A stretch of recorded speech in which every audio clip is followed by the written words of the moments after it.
Welcome to State of Mind, Being Human and Living Well, broadcasting on KSQD Santa Cruz on 90.7 FM and live streaming at ksqd.org. I'm the producer and host, Deborah Sloss, licensed marriage and family therapist, and my pronouns are she, her. Today, we're going to be exploring the concepts of codependence and interdependence in relationships. There's often quite a bit of murkiness around exactly what these terms mean. Generally, interdependence involves a mutual give and take, where both people give and receive support, encouragement, practical help, and so on. However, in codependent relationships, one person is doing most of the giving and at the same time trying to get their own needs met through efforts to control the other person. While it can be true that some people will recreate these same codependent patterns in many of their relationships, others may find that they just have one particularly difficult relationship where they find establishing and maintaining healthy interactions and boundaries really hard to do. In some cases, this may be because we have a loved one with mental health problems, substance abuse problems, or their own complex and unhealthy ways of relating that we find ourselves pulled into. This can often look like feeling anxiety, frustration, and resentment over the fact that someone you care about is making choices that you don't believe are in their own best interests. Today's show is not just for those who view themselves as having codependent tendencies, but also for anyone who struggles in any relationship with what is and is not in their control, and what choices they can make and which ones are not theirs to make. I think that should just about cover anyone listening, because all of us will likely struggle in this way at some point with some person in our lives. Add the fact that you might be in the role of parent, caregiver, or spouse to this person, and it gets even more challenging. So stay with us to learn more about how to find your way to more health, even in those relationships you find most difficult. Here with us today to discuss codependency versus interdependence, the choices we can make, our guests, Catherine Zwick, who goes by Kat, and Jill, who is a longtime participant in Codependence Anonymous and will be using her first name only to honor the anonymity of that group. Let me tell you more about these guests. Jill is a retired public health nurse who has spent her life seeking healthy relationships with herself and others. She struggled through much of her life with control issues, unhealthy boundaries, and low self-esteem, punctuated with perfectionism and impatience. Through therapy, creative arts, spiritual pursuits, and 21 years participating in a 12-step group called Codependence Anonymous, she has experienced great strides in all of those challenges. She navigated a long and painful journey with 2 family members with mental health challenges and has found a way to maintain relationships with them that are safe and respectful. Even though she finds she has daily difficulties in her current life with chronic pain and her husband's disabling condition, she now has a better perspective on life and feels gratitude on a daily basis. Also with us today is Kat Zwick, a licensed professional clinical counselor whose pronouns are they, them, and she, her. Kat is the founder, executive director, and clinical director of Ride the Wave Recovery in Santa Cruz, California, which offers outpatient therapy to clients of all genders, sexualities, and neurotypes who are recovering from eating disorders, addictions, codependency, and co-occurring trauma. Kat is a certified DBT, that's dialectical behavior therapist, and has been helping clients recover and work with codependent traits since 2009 through group, individual, and family therapy. Kat identifies as recovering from codependency herself and likes to be open about that with her clients and staff. So welcome, Jill and Kat, to State of Mind. Thank you both so much for being here with us today to talk about this complex topic. Thanks, Deborah. Let's get started then, Kat. I'd like to begin with you. You had a very specific and comprehensive definition of codependency. Can you share with us what that is now? For sure. Yeah, so I guess I just want to first say that codependency isn't in the diagnostic statistic manual, right? And so it's not a mental disorder. And so that's part of why I think it is so hard to define, and why there are so many definitions. So I'm just choosing the one that I really like, which is defined by Pia Melody, who is considered, a leader in the treatment of codependency, addictions, eating disorders, and trauma. And she says that there are 5 core symptoms of codependence. So I'm going to share those here.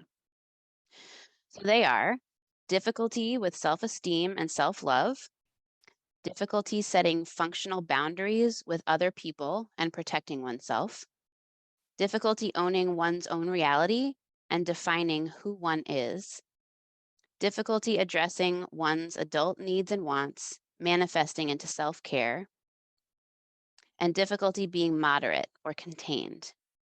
So I just want to add to this that to the 5 core symptoms, and this is sort of embedded in that, that clients often ask me for kind of a single sentence about, well, what is codependency? Like, how do I recognize it in myself? How do I know if I'm codependent? So what I often say is that codependency is at root compulsively putting the thoughts, feelings, desires, needs, and realities of other people above your own, or being highly reactive to the thoughts, feelings, desires, needs, and realities of other people because your sense of those things feels really fragile and threatened. And so some people find that they vacillate back and forth between those two expressions of codependency, whereas others are sort of fixed at one end or the other. And in the intro, I was making mention that some people don't like that term because they think of it as a label. I was trying to get at that it being more of a description of a pattern that you might find yourself in, sometimes in only one relationship. And I'm wondering if you want to say more about that. Absolutely. I think that it can be used as a label, to describe a whole style of being, and tends to be the case. I think when people maybe grew up in a more dysfunctional family, and that has created um, a way of being in the world, right? And that maybe that person does need to kind of globally recover, right, to find a sense of who they are because they weren't nurtured to have a sense of who they are.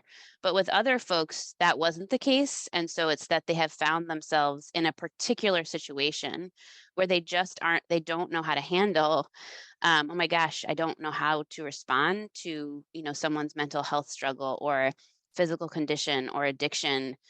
This is totally outside of my comfort zone or my expertise or just my knowledge base. And I find myself reacting to this, in a way that's not good for me or them, right? And so it's not necessarily pervasive, right? It's just based on, not having the skills, not having the cultural surround to know what to do. I certainly have seen people who find themselves in a long-term relationship like that sometimes start to feel shaped by it over time. Yeah, absolutely, that can happen. And I think that that's also supported, unfortunately, culturally, right? Again, we don't have, I don't think anyway, um, a lot of understanding culturally in the West, in I'll just say the colonized West, to know what to do in these situations. And so we're just doing our best. And sometimes what starts out as doing our best becomes a pattern that's not really serving anyone particularly well. I'm wondering if you want to share anything about why you came to have such a special interest in this area and how you developed this specialty in your work. Sure. So codependency, that word was actually in my life from a really young age, but it was very like mystical. I didn't really understand what it meant.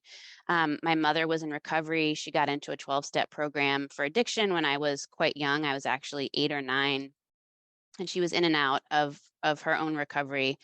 But I came to learn in my 20s and early 30s, that I was codependent in a way that I hadn't really understood.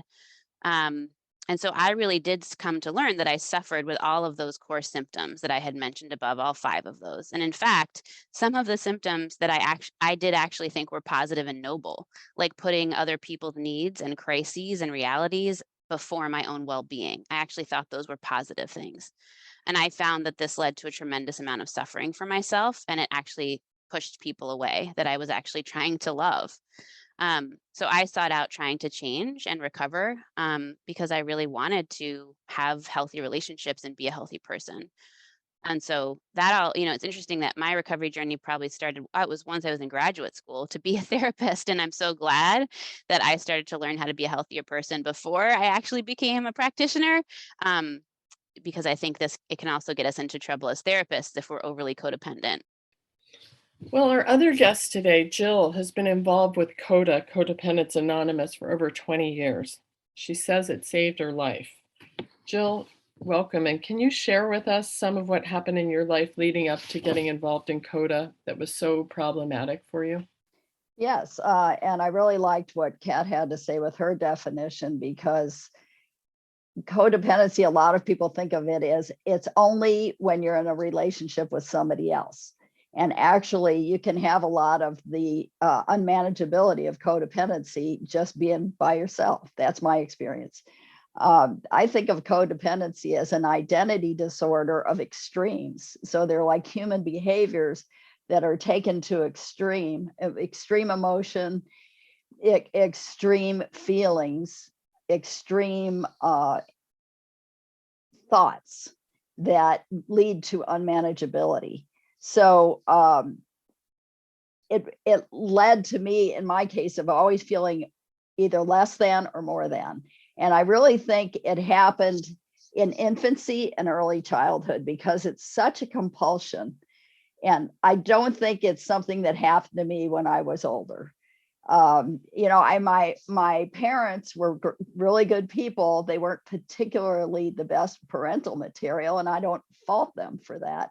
But I think it really led to me having issues in my relationships. And as a child, I was like the third child of a Midwestern family. And by the time I came along, I was kind of the bonus child. And it seemed like if they were into parenting before I was born, by the time I came along, it's like, yeah, whatever, the other kids did okay. And I was sort of invisible, is the way I feel about the way I was brought up. And I didn't feel that I had any intrinsic value.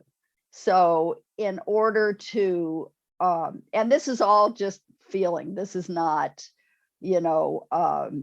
truth. It's just what my feeling is. And in order to feel that I belonged, which I never did, I never felt like I belonged. I felt like I had to work extra hard and do the extra and be perfect and be a stellar human being, but I didn't even know what that was. So that was kind of how things started. And it really wasn't obvious to me. I dealt with issues. I always had this anxiety, which I recognize now. I didn't recognize it then. And it wasn't until many years later when I was married and then ended up divorcing that I started recognizing this is bad. I don't want to go through this again. And I can see that this pattern is in this relationship, but I could see this happening in another relationship. So when it was pretty clear that my marriage it was a 22-year marriage, so it was a long-term thing. When I saw that it was starting to come apart, I was really desperate to find something to help me not repeat that pattern again. Could you describe some of those patterns? What were some of the features of the patterns that were problematic in that relationship?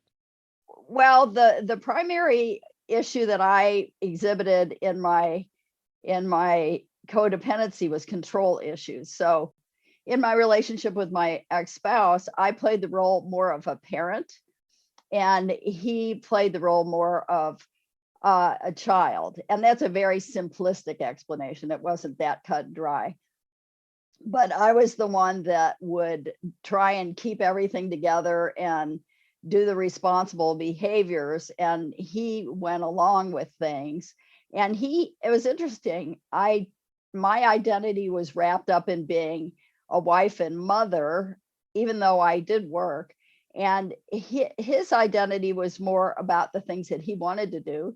He was a musician and he really enjoyed doing that and spent a lot of time doing that. But when it really became difficult was after we had a child, because after our son was born, it was starting to be obvious to me that I kind of had two children in the household.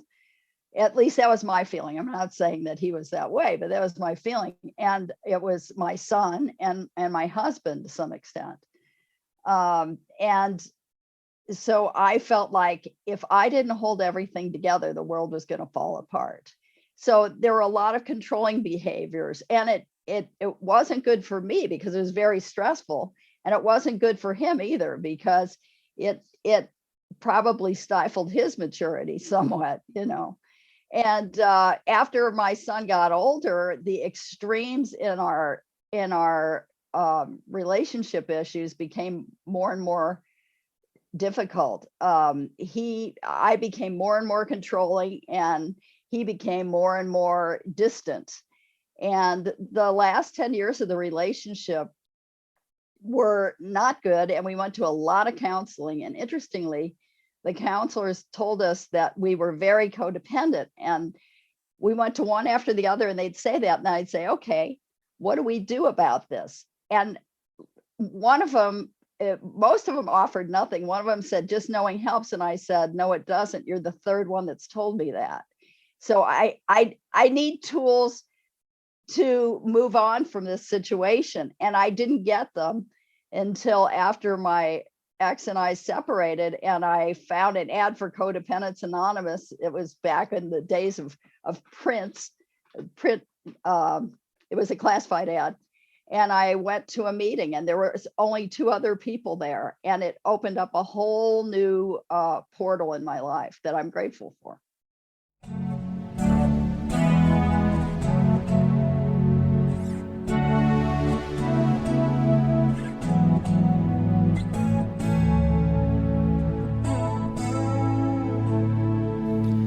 You're tuned to listener-supported 90.7 FM KSQD Santa Cruz, K-Squid, many voices, one station.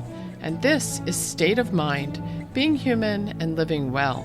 I'm your host, Deborah Sloss, and today we're discussing codependence versus interdependence in relationships and learning more about how we can find health even in those relationships we find most challenging. With us for this conversation are Codependence Anonymous CODA member Jill and psychotherapist and recovery specialist Kat Zwick. Stay with us and we'll be right back after this brief message from our underwriter. KSQD thanks Family Service Agency of the Central Coast for supporting this program.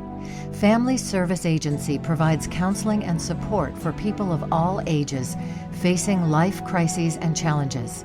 You can reach them at 423-9444 to see if they can help you.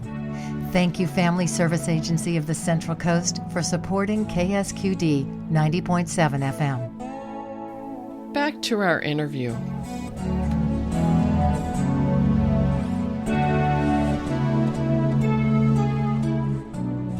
As we come back from the break, I want to turn to you, Kat. I'm wondering, as you listen to Jill's experience and story, what stood out to you as common and similar to what you've seen in your clients and codependent relationship patterns that they are struggling with? And are there things that are more usual or more unique compared to what you often see? I found Jill's story highly relatable to myself and also people that I work with. So one of the things that Jill, you said that really stood out to me was also your experience in your childhood of that you didn't feel you had intrinsic value. And so, the reason I want to highlight that too is that not only do I think that's common in codependency, but also it makes so much sense, and I have so much compassion for it because it's like you develop codependent traits trying to find that love and approval that we know you deserved, right? You were this precious child. You needed love and attention, and you were just trying to figure out how to get it because you weren't getting it, right? And you didn't know how to get that feeling that we all need.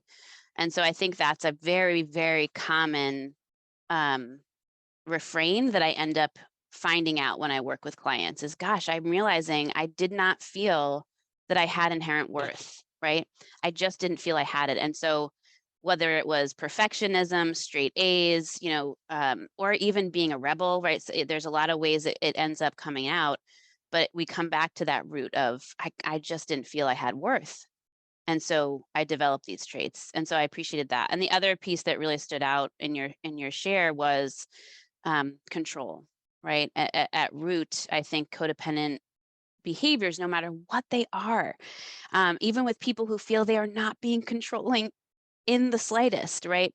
We come down to, I am trying to control other people and or my experience because I'm finding something intolerable. And I want an outcome that I want so that I can tolerate my existence, whatever that is, right? So I thought that just your emphasis on control was also something that, again, like time and time again, I work with codependents and I see that. I think sometimes it's hard to get to, though, if people aren't yet aware that they're codependent. I have a lot of people who, and I was like this myself. I'm like, I'm not controlling. I'm the most accepting, loving person that I know. I have not a controlling bone in my body. That's what I used to think, certainly before I realized I was codependent, right? But then I realized like I was helping people, right, in order to get them to change. And I just didn't realize that. This is before I was a therapist, when people were not paying me, right? Right. So I appreciated the emphasis, Jill, on control, and I think also people not recognizing the role confusion, and the emphasis on, oh, I was being his parent, and not realizing that. And I think for a lot of codependents, thinking that's normal in peer relationships, to be like a parent or a therapist, when you're actually supposed to be someone's friend or someone's spouse, and thinking it's love, right? Thinking like that's a role confusion. I find that very, very common in codependency, to just not know the difference. Yeah. So just a lot I thought was really helpful and relatable. I'm thinking too about, the sort of hero's role of sort of like saving the day too, that's a really common one, that you're going to be the one who can make the difference or get this person straight or, you know, how, help them out of this terrible situation and just, that seduction that people feel frequently about um, needing to feel important and valuable in that way. It's true. And I think there is interesting because I think what I have found at times when people have sort of if they have the codependency piece, because there can be other reasons people have the hero need that aren't always rooted in codependency. But when I find it with codependency, what I find at root, and I'm curious, Jill, if you've had this experience, because it sounds like you had the savior piece in you. Um, and I know this is true for me too, is that when I look underneath it, it's like I didn't think that I had any other function or that I deserved to be any other thing. Like it's almost like and I find this with clients too. It's like, yeah, I'm not supposed to be anything else. I'm supposed to exist to help and rescue others. And if I turn my attention to anything else, like it's like that it doesn't compute. So it's sort of the codependence again, there's that lack of self, right? It's sort of this like there is nothing else. What do you like? Why would I do anything else? Right. And then, right. So I don't know if Jill, you had that experience of I'm supposed to be helping my childlike spouse. I'm supposed to be doing everything for him. Well, yeah, I would like to speak to that. One was that looking back on it, especially now that we're having this conversation, I'm realizing how much I channeled what I learned from my mother. My dad was somebody that was kind of childlike, and he was very interested in his own stuff. He was not at all interested in the family. And my mom was picking up all those loose ends, and she was making sure that our physical needs were met, and she was trying to keep everything together. And I don't think she was conscious of it. And I don't think I was conscious of it either when I was married. And for me, it was just, this is what you do, and it is crazy making, because in your soul somewhere, you feel like something's not right. And it's hard to put your finger on it. And one of the things in Codependence Anonymous that we talk about is that it's a spiritual dilemma. And for me, it definitely was. And I kept feeling like something was wrong, but I couldn't figure out what it was. And after we went to counseling, my husband did say, well, you're micromanaging my behavior. And as a perfect controlling codependent, I would say, well, if you would do what you need to do, I wouldn't have to take care of everything else. But the other thing was that after I had made a lot of recovery in my controlling behaviors, to my surprise, After I unpeeled that layer, I discovered that what was really causing a lot of this stuff and led to my controlling behaviors was my low self-esteem. I just didn't feel that I had worth. So Right. I was always treading water, just trying to make everything external okay, because within myself, I didn't feel like I was okay. Now, the good news is that I don't feel that way anymore. But it's also interesting. Let me stop there and talk about my ex-husband again. We have a relationship now that works. The relationship we had before didn't work. And he's married to somebody else now. I'm married to somebody else now. And even when things were really bad, and they did get pretty bad,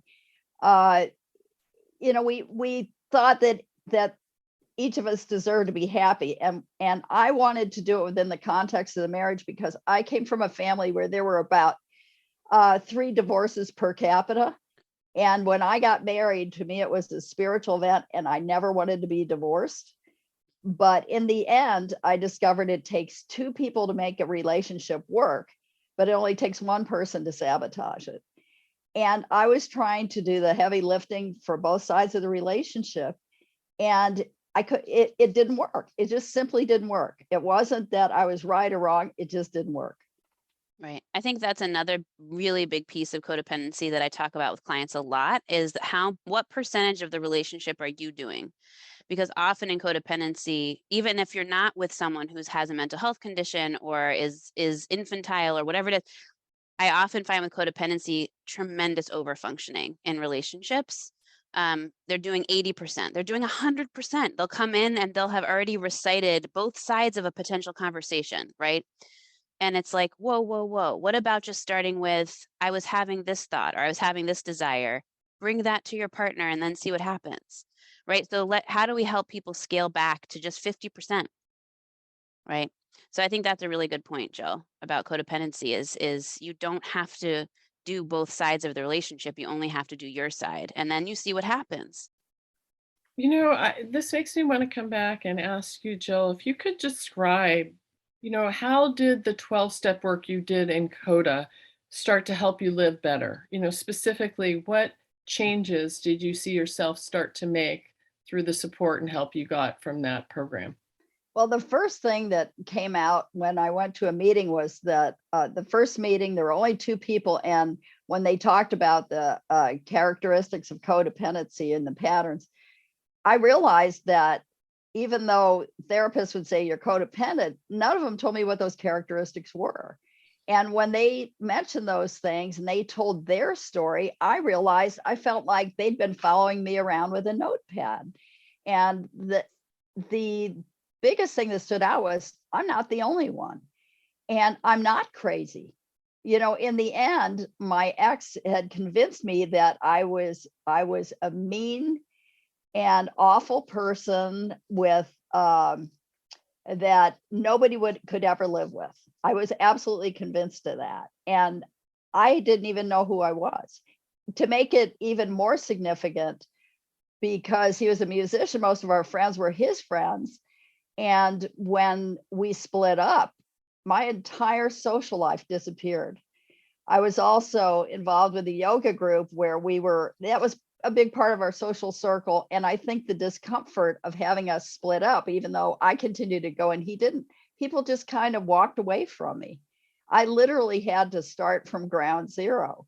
But having had the support of other people that had been through this made it much more doable. I don't think without the support of peers, I could have done it by myself.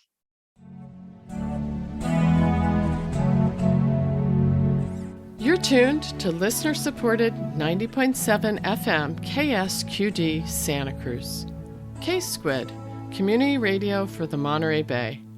And this is State of Mind, being human and living well. We're also live streaming over the web at ksqd.org. You can find the podcasts of all our shows on Apple Podcasts, Google Podcasts, Spotify, Stitcher, on the KSQD website, and on your home smart speaker.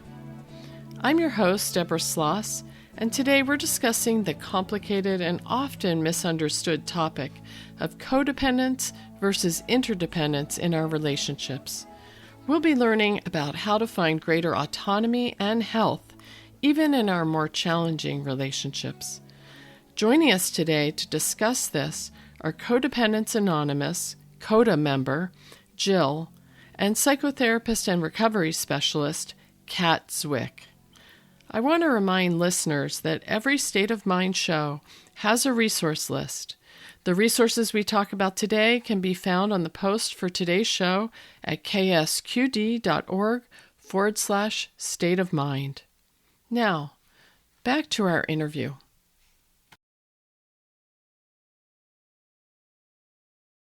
You know, this seems like a good moment to turn to you, Kat. And I'm wondering if you can just speak to sort of the distinction between codependent and interdependent relationship patterns and sort of paint a picture for people to know where those two poles are so we can get a sense of what exists in between.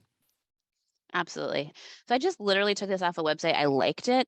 I can't speak to the therapy center. So it's from Gender and Sexuality Therapy Center. So I know nothing about the therapy center. I just like their list of interdependent relationship traits, right? So this is like being interdependent and sort of what it might look like, right? So the ability to actively listen to your partner, establishing healthy boundaries and respecting the healthy boundaries of your partner, time for your own interests, clear and direct communication, taking personal responsibility for your behaviors and your emotions. I'm going to go ahead and flag that one as huge. Creating safety for another person to be vulnerable, engaging and responding to one another, using open and approachable body language, not being afraid to say no, and not keeping parts of yourself hidden in order to please your partner. So that is what I would say in general is a pretty nice list of if you feel that you can do those things in your relationship and you're offering those things in your relationship. It's a pretty good list of a healthy, interdependent way of being. That doesn't mean, to your point, Deborah, we're all these evolved, enlightened, constantly interdependent beings. I don't know personally if that's possible. I think I have a thought later that when I was writing notes for this, that I'm like, I always hold hope for myself, but I don't know, I don't know if it's possible. And to your point, I think all of us probably slip into codependent or dysfunctional or, just being human. We're human. We are human, fallible beings. So, and of course, if I'm in a long-term relationship with someone, friends included, I am going to set aside my needs at times, right? And I'm going to be available for a crisis and a struggle, and the illness of my partner, or that's just a naturally occurring reality of choosing to be in community with other people. I think you're pointing to a really important point. I just want to put sort of emphasis on that. And that is that it's not always the behaviors that define it, because sometimes we might do the same behavior, but if it comes from a different place and a different set of thoughts and a different set of feelings, it can have a very different meaning. So like, for instance, we might step in to help a friend or someone, a loved one, in a time of crisis, but if we're not doing it from a desperate place to like make ourselves okay, that's a very different the drive behind it is very different, and therefore it doesn't necessarily represent codependence. You want to say more about that? Yes, I do, because that's in my own definition of interdependence around making choices based on self-esteem and not self-sacrifice or self-erasure. So in my definition of codependency, I consider it a process addiction, and I'm not saying other people have to think that, but I conceptualize it as self-erasing and self-effacing, just like any other addiction. Me personally, I'm not saying anybody else has to think that, but controlling other people's and being focused outward on other people, right, is essentially a way of getting rid of myself, right? It's compulsively, and it's not based in choice, groundedness, self-esteem, who I am, right? So just what you said, Deborah, the same is true of alcohol, right? People might take a drink and not have any problem with alcohol whatsoever, but an alcoholic takes a drink and that motivation is different. It's for all sorts of different reasons. The same is true of helping out your spouse, right? If it's coming from a place of self-sacrifice, self-annihilation, I don't want to feel my feelings, I want to control someone else, I want to be a savior because I don't have any sense of self-worth, and I'm going to be resentful about it later and hold it against you that I did something nice for you, right? Then that does need to be questioned, or interrogated, potentially helped, right? So my goal in helping clients in terms of moving to interdependence and away from codependence is to help people understand your motivation for your behavior and build your self-esteem and your sense of identity and your own innate wisdom. That's what I want to help people recover, is your innate wisdom, your innate intuition, yourself, right? The nature of who you are. So that you're making choices from your conscious mind and not from essentially fear, which I was hearing Jill speak to. So that's conscious. We're living in conscious community with each other, not compulsive community, right? I think this is a really good moment to sort of put a point on it in that when I first approached you about the show, the original concept we had was this idea about exploring what it's like to be in relationships when we can't make decisions for other people and we're sort of tormented by that. And both of you came back to me and said, that's the wrong question. What we really need, or that's the wrong statement. What we really need to be talking about is the choices we can make. So I think you've just made a very good example of what it is that we're trying to get at, is like, how do you find that place where you are able to make choices, and which ones are the ones you can make? Yeah. I thought this would be a good time to talk about the road from codependent to interdependent relationship patterns.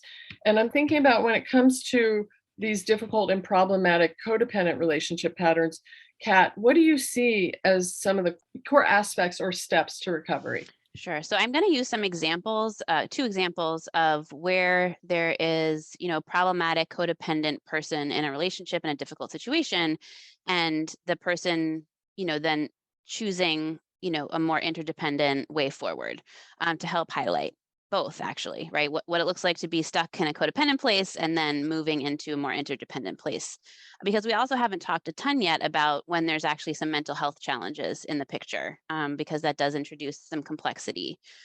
So in the first example, say you have a child who is 13 years old, who's engaging in a pretty serious eating disorder. The parent may not have been aware of this at first, but now, he's come aware of this. So parents, codependent or not, may initially struggle to know what to do because they may be shocked, scared, they may experience grief, right? That's all actually very normative, whether there's codependency or not for the parent. However, when someone is struggling with codependency, he may jump in, try to control the child in an over-functioning way that is not appropriate to the parent's role. So that means he would try to be the doctor, he would try to be the therapist, he would try to be the dietitian, he would try to fix the child. He may also take it personally that the child is struggling with an eating disorder and feel hurt and upset about what is happening for the child, seeming to almost absorb the child's possible feelings underlying the eating disorder, even if the child is not expressing those feelings themselves.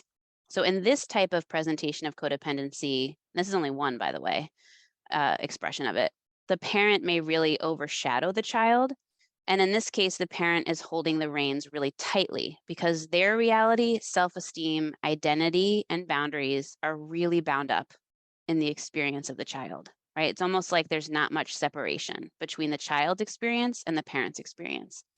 So this parent in this example is finding it very hard to tolerate the difficult feelings that are arising in the parent in response to what the child is experiencing. So this parent wants to fix things immediately and becomes a bunch of different providers and people rather than staying in a parent role. Okay. So this parent, like I'm just going to give as an example, I've made this person up. This is not a real person, but say this parent called me, all right, as an eating disorder professional to try to get some help. One of the things I'm going to do is try to help this parent, not only with their eating disorder child, but I am going to start helping this parent reorient his approach to his child. And I'm going to try to give him some guidance about his enmeshed response to his child and ask him to engage in some backing off behaviors and explain why. So in guiding him hopefully towards his own codependency recovery, and that may involve asking him to seek out his own therapy. It may involve suggesting going to CODA. I may say, I'd love for you to read Facing Codependence, this book by Pia Melody, because I'm seeing this overshadowing, overfunctioning response to his child's very legitimate and serious eating disorder. So this goes back, Deborah, to what you and I had talked about a little bit ago. I don't actually know in that moment, and it's not my job because he's hiring me to take care of his kid in that moment. I don't know if it's specific just to this relationship, if something's gotten super activated, he's scared, he's really scared for his kid, or if this is something much bigger that is based in his own childhood. He may have a more pervasive codependent style, right? But I would be trying to guide him towards backing off, let the providers help your child. You need to be more functioning as a supporter, a listener, a hugger, right? And see if you can learn how to tolerate some of this intense anxiety that's coming up in response to what's happening for your kid. But creating distance essentially between who you are as a person and who your child is as a person. I want to turn to you, Jill, about sharing some of your own recovery path. And what would you say has been most central to your recovery from codependent relationship patterns to more interdependent patterns? I think the continued participation in Codependence Anonymous meetings and working the 12 steps. Going to meetings is a good start, but it's not going to achieve the desired result for most people. Having been in it long enough, I've seen that the people that follow the steps and do the framework, they have amazing recovery strides. And people that just come to the meetings off and on, or just come to the meetings and don't do the step work, they don't have as much recovery. I found that it makes all my relationships work better. And the healthiest thing I could have ever done for my son was to get into codependency recovery. How do you think that's changed your relationship? Like, what would you say the key points of change have been? I would say that I let him make his own decisions within reasonable boundaries. By the way, relating to Kat's vignette, he actually did develop an eating disorder. When his dad and I were getting divorced, his dad basically ignored it. I was able to make a decision to get in touch with his doctor, who handled it very well, and then put him in touch with a registered dietitian who also handled it really well, and basically solved the problem for me. I didn't have to do it myself. Before I got into recovery, I'm not convinced I would have done that. The big thing that I've gotten from Codependence Anonymous and doing step work is perspective on life. I basically don't think I had perspective that was realistic before I got into recovery. And I can't explain how it works, but it has been kind of magical to me that I've been able to do better in relationships and actually enjoy life. And it's been quite an adventure, but I wish I could say, oh, it works like this and this, but the main thing I think it does is give perspective. And also, I have found that one of the great things about codependency recovery is that before I got into recovery, I felt that some part of me felt I was the center of the universe. And if I didn't keep the universe together, it was going to fly apart. And in codependency recovery, I discovered that the universe kind of functions on its own, and I'm part of it. And that's a huge difference in how I perceive life.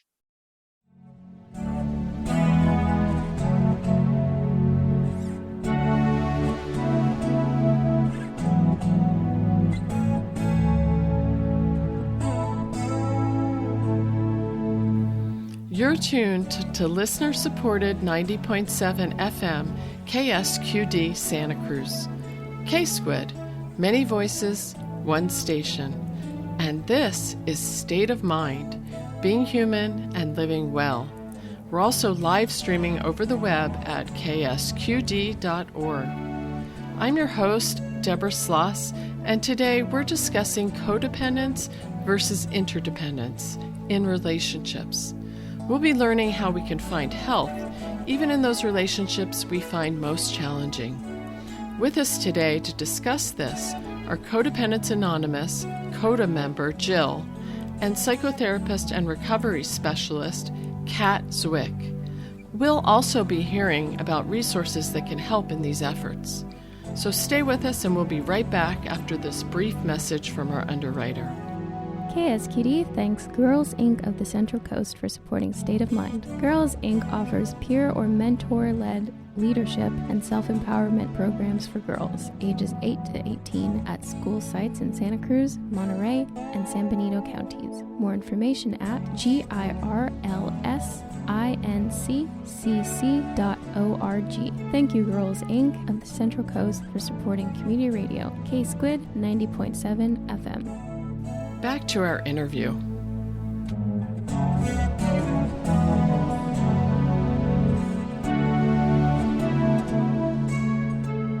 This is the point in the show where I'd like to ask people if there's specific resources they might like to name. And I want listeners to know that we'll have a lot more resources than you have time to talk about today on our resource list that's posted with the show.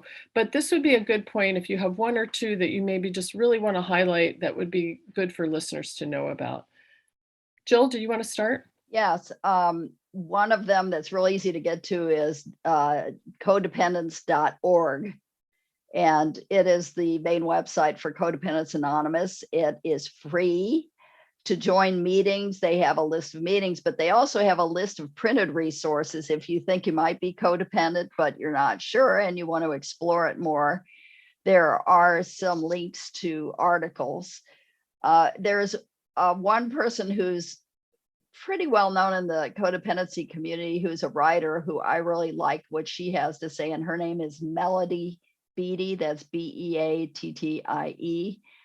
You can Google her name and things will come up. She comes from a tradition where she initially had addiction. So for people that have that as an issue, it might be really helpful. The other thing is for anybody that's dealing with mental illness or personality disorder in a very difficult relationship, I stumbled on this website called Out of the Fog. It's FOG stands for fear, obligation, and guilt. And I find that they have things to do and things not to do, which are very simple and straightforward that can be very helpful in situations. Thank you. Thank you. I also just want to mention we'll have NAMI too, National Alliance on Mental Illness, listed on the resource list. Kat, are there a couple of resources you'd like to highlight off the list? Yeah, I think I already mentioned Facing Codependence, which is like kind of my go-to book. It's an easy read. That's by Pia Melody. And she does have this truly amazing companion workbook called Breaking Free.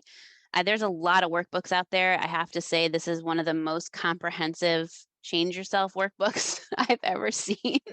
I actually am working through it myself because I think it's just truly incredible. So she has that. And then the other thing is, I do run a DBT mindfulness group series, and I'm actually not saying this to plug myself, but I guess technically it is a self-plug. But I offer it specifically to help with codependency, which I don't know if a lot of people advertise DBT for that reason, because what I find is that reactive people can engage in reactive behaviors because they're codependent. And so I utilize DBT to help people recovering from codependency, and I specifically advertise for that. So I just thought I would mention it to specifically the Santa Cruz community. Thank you. Jill, is there any closing thoughts you want to leave listeners with? Yes, I think of codependency as the illusion of having power over that which you are powerless. It's an illusory vision of what's going on. Thank you. What about you, Kat? Anything that you'd like to leave listeners with? I think if listeners feel that they struggle with codependency, I think one of the things that, I would suggest is start engaging in just a daily practice of being with yourself in some way. Just be with yourself. Quiet time, meditating, go for a quiet walk, journal. do a tarot reading, right? And that can be very popular in Santa Cruz. Make gratitude lists, but just, people with codependency have a really hard time just being with themselves. And so start to create a daily habit of being with yourself with no distraction and just see what starts to happen.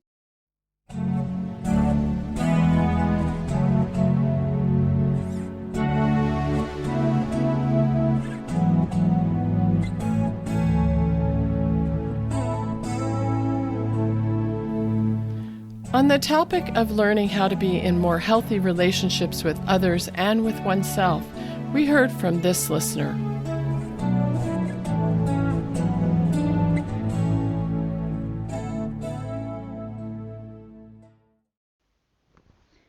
My name is Hannah. I was first suggested to check out Al-Anon by my hairstylist. She thought it might be a good fit. I was 19 at the time and had grown up surrounded by alcoholics and addicts. It was my view that my family were the ones with the problem, and if only they stopped drinking and maybe listened to my suggestions, then everything would be fine. I was enmeshed in everyone's life to the point of losing my own, but I was in complete denial. Through Al-Anon, I found out I held on to the alcoholics just as tightly as the alcoholics held on to their bottles. In that first Al-Anon meeting, I heard a complete stranger tell my story. Our names and details might have been different, but she knew what it was like to live with alcoholics. My family took up all of my headspace. I woke up thinking of ways to manage their lives and went to bed thinking if only they would listen to me, then everything would be all right. And mind you, I was well far away, out of the house, at college, still obsessing. At that first meeting, I learned I wasn't alone and that alcoholism is a family disease that affects the whole family, including me. I learned I didn't cause it, I can't control it, and I can't cure it. What a relief. I set down the burden of fixing my family that night and have never looked back. In attending Al-Anon meetings regularly and practicing the program, my life has changed. First and foremost, my relationship with myself has gotten so much better. I've discovered who I am as a person, and it's really beautiful. My relationships with my family and my romantic partners have also improved. I've learned that I can love without losing myself and that I am worthy of love myself. At 7 years in Al-Anon, my brother died from an overdose in the home we grew up in. The universe had brought me to our family home just days before, and Al-Anon had healed my wounds, so I was able to be a loving sister to him. Within 2 months after my brother's death, my mother died from cirrhosis of the liver. Before her death, Al-Anon taught me grace, and I was able to make amends with her before she passed away. The program and the people of Al-Anon carried me through the darkest of this grief and helped me see that even this too shall pass. Life continues to happen even when we do everything right. Al-Anon has taught me whether the alcoholic is still drinking or not, I can find contentment and even happiness. I have become my own person and no longer wake up and ask other people how my day is going to go. I have joy, love, and a lot of hope in my life thanks to my hairstylist suggesting I give this thing called Al-Anon a try. I hope if you're having a similar situation that you might find the same hope that I've found in Al-Anon.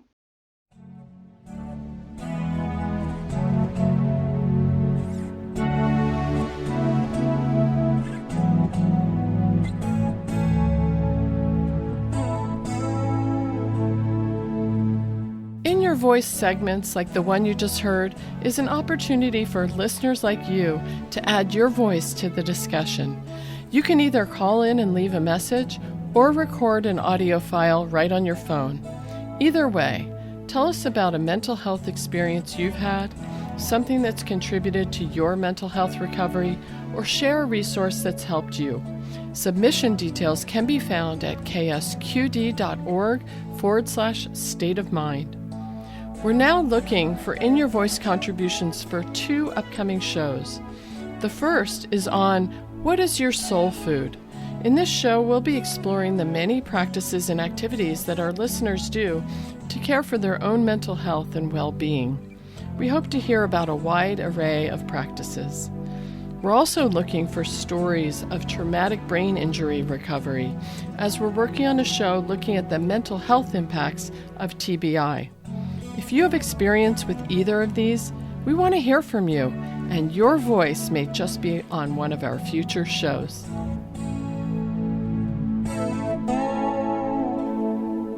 I want to say a huge thank you to our guests today, Jill and Kat Zwick, and to our In Your Voice contributor, Hannah. And thanks to you for joining us here on State of Mind, Being Human and Living Well. To hear more conversations about mental health and wellness, join us on the first Sunday of every month from 6 to 7 p.m. right here at KSQD 90.7 FM. Special thanks to Jeannie Baldzikowski for audio production, to Jennifer Young for research and outreach, and to Izzy Weiss for marketing. And thanks to acoustic guitarist Adrian Legg for composing, performing, and donating the use of our theme music. Please go check out our newly redesigned State of Mind program page. It's now easier than ever to navigate, and all the show titles have been indexed. So if you're in any of the helping professions like a parent, teacher, nurse, doctor, therapist, or coach, you can now browse all the titles by category to find just the topic or episode you're interested in. It's our hope that these shows can be a free resource that you can share with your students, clients, and patients. And remember, every show has a curated and locally oriented resource list posted with the episode. So check it out at ksqd.org/state of mind. You can also request a free printed referral set that includes a printed index and individual referral cards by sending an email to debra.stateofmind@ksqd.org with referral set request in the subject line, and include your first name and last name, profession, and complete mailing address. We could sure use your help getting State of Mind episodes heard by more listeners, and you can do that by leaving us a rating or a review on any of the podcast services, or submit your comment at the bottom of the post for any episode at ksqd.org. This is listener-supported community radio, KSQD Santa Cruz. Just remember, 90.7 FM, KSQD, your ink spot on the dial. Stay with us.